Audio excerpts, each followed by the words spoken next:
திறந்தது மணிக்கதவு மரகத பதுமையை இனி தழுவு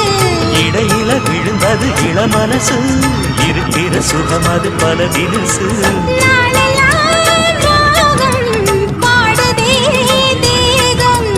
வாழ்வெல்லாம் யோகம் வாழ்த்துதே யாவும் விதவிதமா விருந்து வச்சு விழி வழியே மருந்து வச்சு விரத்தொடாதில் பல சுகம் வரும் பொழுதாச்சு காட்டுக்குயில் பாட்டு சொல்ல வீட்டு கிளி கேட்டு கொள்ள ஒட்டி வந்த தாளமே கொட்டும் கெட்டி மேளமே தொட்டணைக்க வேணுமே பட்டு கிளி நாணுமே காட்டுக்குயில் பாட்டு